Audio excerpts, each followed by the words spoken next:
Hello, my name is Reza. I'm an American. Hello, my name is Hazy. I am from Venezuela. This is our beautiful baby boy that we lost. That Jesus Castellano, Venezuelan doctor, got killed through his negligence. So this video is going to be in English, and we're going to talk about what happened, and then we're going to also make a video in Spanish. First off, excuse my tics. I get tics, especially when I'm talking about sensitive, nervous topics like this. So excuse the tics I have. Now, let's get to it. First of all, we want to thank you guys for the beautiful comments, all the love that you guys have said on the other video we posted. Absolutely amazing. Thank you so much. Thank you so much. Really, we appreciate the comments. It's taken so long for us to make this video because we just couldn't do it. I mean, the pain that we've experienced this last year and a half has just been unbearable, especially because this shouldn't have happened. We did everything right. Everything was done by the book. And because of the negligence of a Venezuelan doctor, we lost our child, our only child, our first child, and beautiful baby boy right here, Alexander. There's a lot to get in here. We do have a website, has lists all the different photos, screenshots, breaks the case down. But we'll get into like the basics here. So American, she's Venezuelan. Took some time off of work to go have the kid in Venezuela. She wouldn't have the kid in Venezuela because that's where her family's from. She's super close to their family. She wanted to be there, and we decided to find the best care possible, pay top dollar, and obviously private care. She stumbled upon this doctor who had a good reputation. He was really big and one of the best doctors supposedly in his area. He had even spent time abroad, which, okay, and he spoke English. Okay, cool. And so we followed everything by the book. We wanted a natural birth because that's like what they normally do in the U.S., normally done globally. And so most of the doctors there weren't comfortable with that, but he was, and potentially because he was trained outside, so we thought. And he said, okay, cool, I'll do natural birth. And I was like, listen, we'll go as long as you tell us we can go, and we're going to trust you and all that. And so we did. But it got to the point where we got to 41 weeks, and the baby hadn't come out yet, and he had to do an emergency C-section because she was in riveting pain. The baby comes out, and the baby has meconium. Meconium is basically when the baby is in the womb for too long. And so this doctor missed all the signs. He missed that the fact that our baby was suffering and dying in the womb, and that he should have been taken out. The baby should have been taken out a week before, at the very least. And so this is what happens when a baby is overdue. And usually doctors don't go past 40 weeks. He thought he was, I guess, good enough to see the signs and do that. And especially that week before, we were always in constant communication with him. Especially that week before, we had seen him every single day. And he even wanted us to wait another day. And then he said that was the cutoff date. But it was to the point where she was suffering so bad that if she felt like she was dying, and that was basically the baby trying to come out, and her cervix wasn't dilating. So we got to the point where we're the ones that are like, yo, this baby has to come out. She's gonna die. And little did we know the baby was dying. Alexander was dying. And so we go. It's 9:30 at night.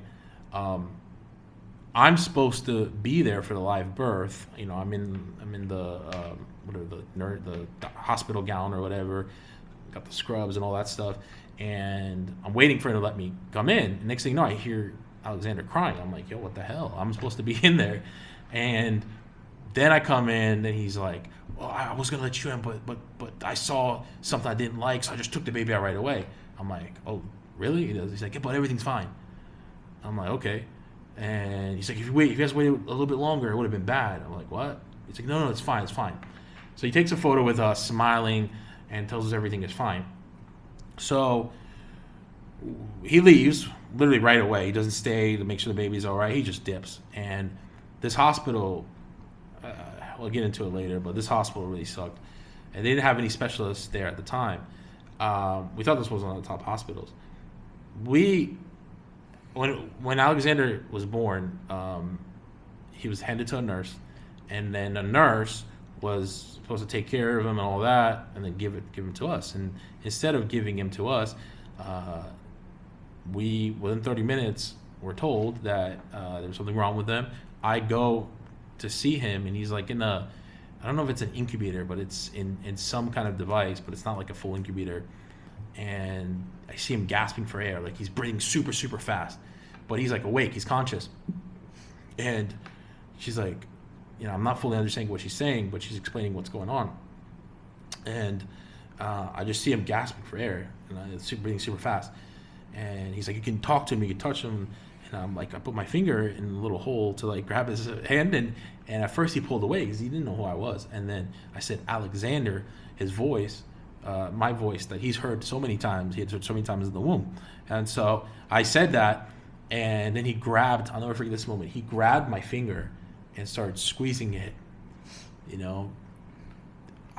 couldn't speak, but to me he was saying, help me, Dad, save me.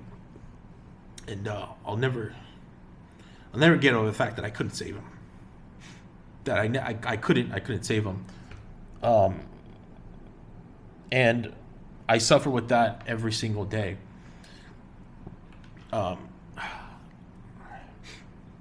So 3-4 hours go by before we find a specialist, and mind you, we had to find the specialist because this doctor, he just left. He didn't give a shit. He left. He was gone. Didn't hear from him for 24 hours. Meanwhile, my son almost died that night. So we have a specialist come in 3 hours later, and if he was admitted to the it's called the ECI there, it's ICU, earlier, he might have survived. Next thing you know, then at 11 or noon, we see this guy, and he comes in, checks her, sees the baby for less than 5 minutes, says, oh, everything's gonna be fine. And we don't see him again. And my baby fought long and hard for 9 days. Worst 9 days of my life. I think we'll do another video where we get into really detail. I think this video is just going to be the first one. But basically, it went from being the happiest moment of our lives to the worst moments of our lives, just like that. So we lost our son. And this is when it starts to get even crazier than it already was. He starts blaming me for not doing enough scans, which is, of course, fucking BS. Did all the scans that he asked for. We have proof of that. There's just a couple of the scans right here, and it's on the website as well. negligencia.drjesuscastellano.com. We'll put the link there. He's telling other people that it was her fault. He was telling me that it was her fault because she wasn't reporting the movements. We reported the movements up until the very end, and he was moving up until the very end. And within a week, he was asking for money because we hadn't paid him yet for the C-section. So this guy was asking us for money, demanding it, and saying that it was our fault, speaking horribly. Never mind, like, not accepting responsibility. He was blaming us, and he wanted us to pay for him killing our son through his negligence. It was horrible. And for weeks that went on, that torture, that harassment, that intimidation. And it got to the point where we had to fly to another city, the capital, to handle some visa issues. And then on our way back, we had the unfortunate luck of running into him in the same airplane. This is after weeks of harassment. And I remember him, and I think he messaged us during the airport, and I think he wanted to talk, but then when he saw our face, then he like deleted it when we glanced at him right before we boarded the airplane. I remember walking past the airplane. He sat first, and then we walked past him. He had this smug look like this. That was the first time we saw him since he, got our baby killed. And his look, I'll never forget. It was like I got your baby killed, so what? It was your guys' fault, right? Damn well he knew it was his fault. Damn well he knew that through his incompetence, our baby died. But just the gaslighting was on another level. I've never experienced it before in my life. And I think maybe in Venezuela, he can get away with it because there, it's kind of the Wild West. Like, there are laws, but things are different there, and you can get away with stuff. And he did. He bribed 2 cops as soon as we touched down. He got out before us. He bribed 2 cops to try to pressure and extort us. And these cops were like, hey, you're an American, you're a gringo, you can have problems here, right? And there were Americans at the time. It's just risky to be an American in Venezuela. So obviously that was concerning to me. There are Americans who had issues in Venezuela. It is risky to be an American in Venezuela, right? And so he's trying to extort us, and never mind going through the legal route. He was hell bent on getting his money either way. Shortly after we finally left Venezuela, after I was able to get my visa issues resolved, we left. And I remember one of the last messages, when he realized we were gone, he was calling me an animal, a brute, drug addict, all this stuff. He blamed me. He said my brain was too small to understand what happened. He did everything possible but accept responsibility. And I understand doctors can gaslight people, but this was on another level. This was like torture. This was humiliation. This was intimidation, extortion. And I've never experienced that in my life. Obviously, having lost your baby boy is already bad enough when it really wasn't your fault. When we put all the love possible into Alexandra. I mean, she did everything possible. She wasn't eating sugar. She was exercising every day, gym, Pilates, not every day, but like 4 or 5 times a week. I mean, she was super active. She wouldn't touch anything bad. She wouldn't even touch ice cream. Like, she was super, like, she was taking all her vitamins. I mean, she put all love in the world. He was always dancing in her stomach, always like moving, and he'd dance, he'd move when we said his voice, when she said his voice. He was such a beautiful boy. We never really got to spend time with him, but the time that we did spend with him, in her womb and then outside, it meant the world to us. And we still think about that all the time. Anyway, so I just wanted to make this video. It took us a long time to make this video just because it's hard. I mean, I lost my son, and especially losing your son in this way where it wasn't your fault, and then just to have a monster try to blame you and try to convince everyone it was your fault when we were the victims, and so was my son. And it was so much pain, and to have to go through this, to have to think about everything that happened, to have to speak about everything that happened, and I couldn't do it. And it got to the point where I was like, I have to do this. And then I realized if I don't do this, if we stay silent, then it's not just about us. It's about putting in danger other families and other children. Because damn well this could happen to another child. Damn well another parents could suffer the things that we have suffered. And we don't want that to happen. So we had to make this video. We had to share it so that anyone considering working with this monster doesn't ever work with him, because the same can happen to you. And if it does happen to you, he will blame you and he will treat you like a pile of crap. And you can get away with that in Venezuela because he'll just pay the cops off. He'll do whatever.